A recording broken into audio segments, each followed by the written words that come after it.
Assalamualaikum warahmatullahi wabarakatuh. Kami dari kelompok 10 akan menjelaskan hasil diskusi kami dengan judul keramik.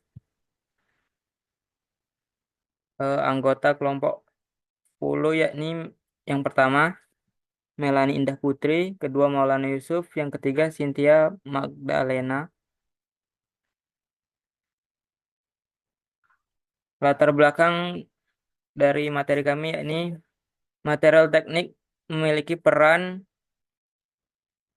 penting dalam berbagai industri, terutama material yang memiliki karakteristik unik seperti keramik, kaca, grafit, dan intan. Material ini memiliki sifat-sifat yang berbeda, yang sangat bergantung pada struktur atom dan proses pembuatannya. Pemahaman mendalam tentang struktur dan sifat material ini sangat penting dalam memilih material yang tepat untuk aplikasi teknik dan industri. Keramik merupakan material anorganik yang dibentuk melalui proses pembakaran tanah liat pada suhu tinggi. Keramik memiliki struktur kristalin yang membuatnya keras dan tahan panas, tetapi juga rapuh. Keramik sering digunakan dalam aplikasi yang membutuhkan ketahanan terhadap suhu ekstrim dan lingkungan korosif, seperti dalam industri semikonduktor dan manufaktur alat kesehatan. Untuk struktur keramik, kaca, dan grafit, dan intan akan dibacakan oleh Malani.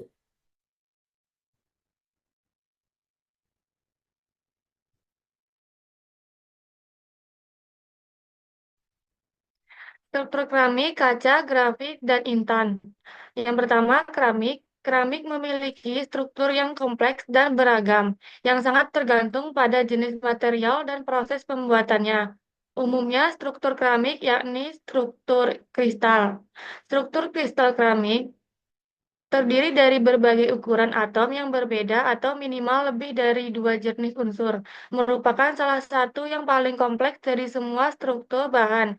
Ikatan antara atom-atom ini umumnya kovalen atau berbagai elektron sehingga ikatan ini kuat, atau ion. Ikatan ini jauh lebih kuat daripada ikatan logam. Akibatnya, sifat-sifat seperti kekerasan dan ketahanan panas dan listrik serta signifikan lebih tinggi keramik daripada logam. Yang B, kaca. Kaca memiliki struktur amor yang berarti tidak ada susunan atom yang terdiri seperti yang terdapat pada material kristal. Pada material kristal, atom-atom disusun dalam pola berulang secara teratur, sementara pada kaca, atom-atom tersusun secara acak dan tidak memiliki keteraturan jangka panjang. Struktur ini terbentuk karena proses pendinginan cepat yang mencegah atom-atom membentuk kisi-kisi kristalin, sehingga kaca tidak memiliki pola yang teratur dan berulang. Yang C, grafit. Struktur grafit. Yang pertama, karbon kristal ini memiliki struktur yang planar dan berlapis. Grafena adalah istilah yang digunakan untuk melanjutkan setiap lapisannya. Yang kedua, setiap lapisan memiliki atom-atom karbon yang tersusun dalam jaringan seperti sarang lebah dengan pembagian 0,142 nm dengan jarak antara bidang 0,33 m.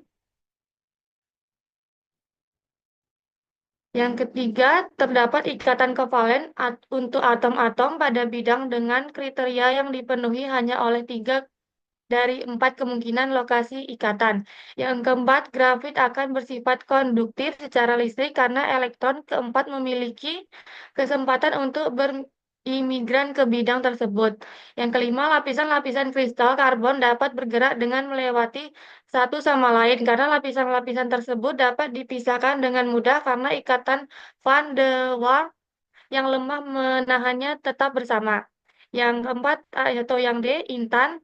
Struktur intan dikenal sebagai salah satu struktur paling kuat dalam dan stabil secara mekanik di alam, menjadikannya material paling keras yang pernah dikenal. Intan tersusun dari atom karbon yang diatur dalam pola kisi kristal terahedral yang sangat kuat, di mana setiap atom karbon terkait secara kovalen dengan empat atom karbon lainnya. Selanjutnya akan dibacakan oleh Cynthia. Baiklah, sifat keramik, kaca, grafit, dan intan. Sifat keramik yang pertama itu kekerasan tinggi, modulus elastisitas tinggi, yang ketiga duktilitas rendah, stabilitas dimensi tinggi, ketahanan aus yang baik, tahan cuaca tinggi, titik lelah tinggi, suhu kerja tinggi, ekspansi termal rendah, isolasi listrik yang baik, kekuatan tekan tinggi, kemampuan mesin sedang, kerapuhan, kekuatan benturan buruk, tahan terhadap guncangan termal rendah.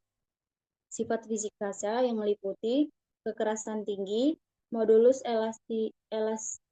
elastisitas tinggi, duktilitas rendah, stabilitas dimensi yang baik, ketahanan aus yang baik, tahan cuaca tinggi, titik lelah relatif tinggi, suhu kerja yang relatif tinggi, konduktivitas termal sangat rendah, isolasi listrik yang baik, kekuatan tarik rendah, kekuatan tekanan tinggi, transparansi tinggi, kerapuhan tinggi, kekuatan benturan buruk, tahan terhadap guncangan termal rendah. Selanjutnya, sifat sifat grafik yang pertama itu kepadatan rendah karena jarak yang lebar atau karena jarak yang lebar 340 pm antara dua lapisan atom-atom karbon dalam grafik kurang rapat dan karenanya kepadatan grafik 2,22 GCM-3 jauh lebih rendah daripada berlian. Kelembutan berbagai lapisan atom karbon dalam grafik disatukan oleh gaya tarik van der Waals yang lemah. Oleh karena itu, satu lapisan dapat dengan mudah meluncur di atas lapisan lainnya. Hal ini membuat grafik menjadi lunak dan karenanya menjadi pelumas kering atau padat yang berguna untuk mesin berat. Selanjutnya, konduktivitas listrik dan termal. Karbon memiliki 4 elektron valensi, namun dalam kristal grafik setiap atom karbon bergabung dengan 3 atom karbon lainnya melalui ikatan kovalen untuk membentuk cincin heksagonal. Jadi, hanya 3 elektron valensi yang digunakan untuk membentuk ikatan dan karenanya elektron valensi keempat bebas bergerak. Hasilnya, grafik merupakan konduktor panas dan listrik yang baik. Sifat intan yang pertama memiliki titik lelah yang sangat tinggi, hampir 4000 derajat Celcius. Ikatan kovalen karbon-karbon yang sangat kuat harus diputus dari seluruh struktur sebelum terjadi pelelehan. Selanjutnya, sangat sulit hal ini lagi-lagi karena kebutuhan untuk memutus ikatan kovalen yang sangat kuat yang beroperasi dalam 3 dimensi. Yang ketiga, tidak menghantarkan listrik. Semua elektron terikat erat di antara atom-atom dan tidak bebas bergerak. Yang keempat, tidak larut dalam air dan pelarut organik.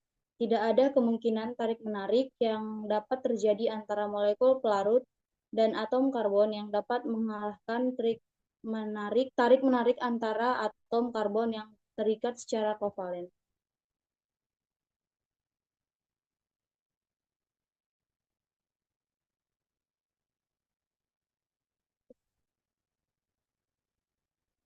Oke. Selanjutnya, proses pembuatan keramik, kaca, grafit, dan intan. Yang pertama, pembuatan keramik. Tahap pertama yakni mempersiapkan bahan-bahan dasar. Sebelum masuk ke tahap proses pembuatan keramik, hal pertama yang harus dipersiapkan adalah bahan dasar dan peralatan yang hendak dipakai. Bahan utama yang digunakan dalam pembuatan keramik adalah kaulin atau tanah liat dan air.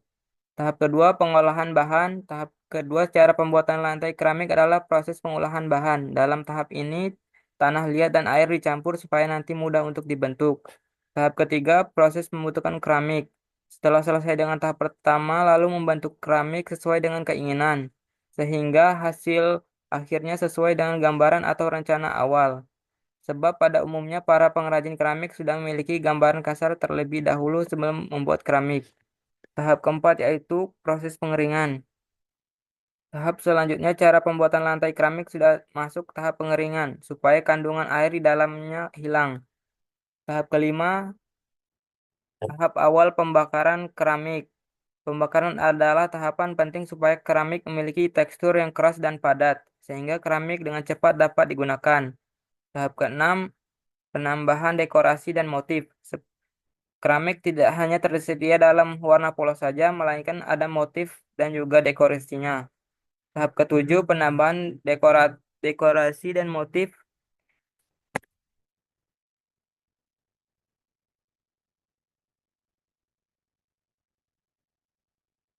Selanjutnya, pembuatan kaca. Proses pembuatan kaca umumnya terdiri dari beberapa tahap, yaitu proses pertama pencampuran bahan baku. Bahan baku kaca yang utama adalah pasir, kuarsa, soda, feldspar, boraks, dan garam.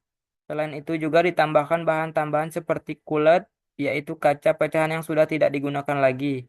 Tahap kedua, peleburan. Campuran bahan baku dimasukkan ke dalam tungku dan dipanaskan pada suhu tinggi hingga meleleh menjadi kaca cair. Proses ini memungkinkan bahan-bahan tercampur dengan baik dan menghilangkan gelembung udara. Tahap ketiga, pembentukan. Kaca cair yang sudah terbentuk dipotong menjadi tetesan kaca cair dengan berat tertentu. Tetesan kaca cair kemudian dibentuk menjadi bentuk yang diinginkan menggunakan mesin IS.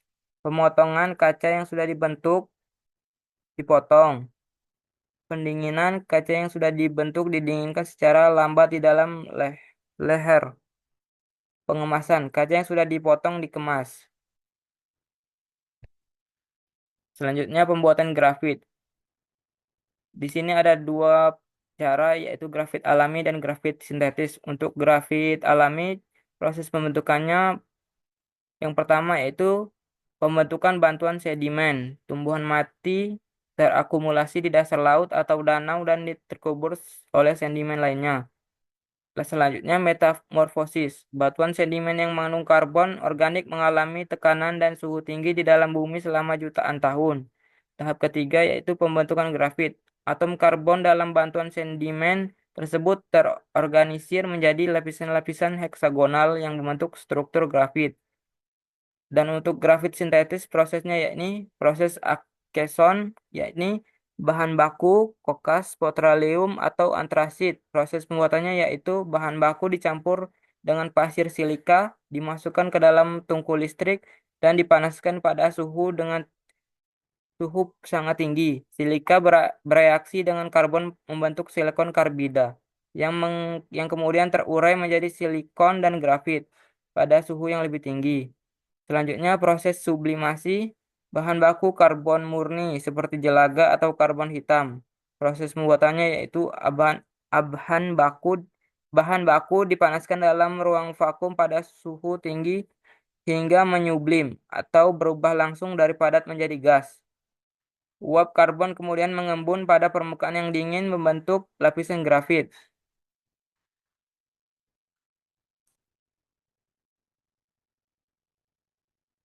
Selanjutnya deposit kimia uap atau CVD. Bahan baku gas hidrokarbon, misalnya metana, atau senyawa organik lainnya. Proses pembuatannya yaitu gas hidrokarbon dipanaskan pada suhu tinggi di atas permukaan substrat, dan karbon terurai dari gas tersebut membentuk lapisan grafit pada permukaan substrat.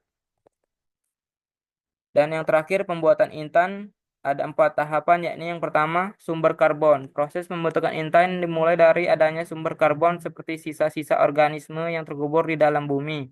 Tahap kedua, kondisi ekstrim. Karbon ini kemudian terpapar pada kondisi yang sangat ekstrim dalam mantel bumi.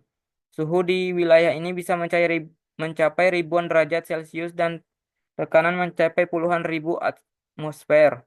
Yang ketiga, kristalisasi. Di bawah kondisi ekstrim tersebut, atom-atom karbon mulai menyusun diri dalam struktur kristal yang sangat teratur, membentuk intan. Struktur kristal ini yang memberikan intan kekerasan dan kilauan khasnya. Tahap keempat yaitu perjalanan ke permukaan. Intan yang terbentuk kemudian dibawa ke permukaan bumi melalui letusan gunung berapi yang sangat kuat. Proses ini membentuk pipa kimberlite yang merupakan sumber utama pengembangan intan. Untuk kesimpulan dari materi ini yakni material teknik seperti keramik, kaca, grafit, dan intan memiliki struktur, sifat, dan proses pembuatan yang berbeda-beda. Keramik memiliki struktur kristal yang kompleks dengan ikatan kovalen dan ionik yang kuat, memberikan kekerasan tinggi, ketahanan terhadap panas, namun bersifat rapuh. Kaca yang memiliki struktur amorf memberikan sifat transparan dan isolatif, tetapi rentan terhadap retakannya. Grafit memiliki struktur lapisan yang memungkinkannya menjadi konduktor listrik yang baik serta sebagai pelumas kering. Sedangkan intan dengan struktur kristal tetrahedralnya adalah material paling keras yang paling dikenal dan menjadikannya ideal untuk aplikasi pemotongan dan pengeboran. Sekian presentasi dari kelompok 10. Kami ucapkan terima kasih.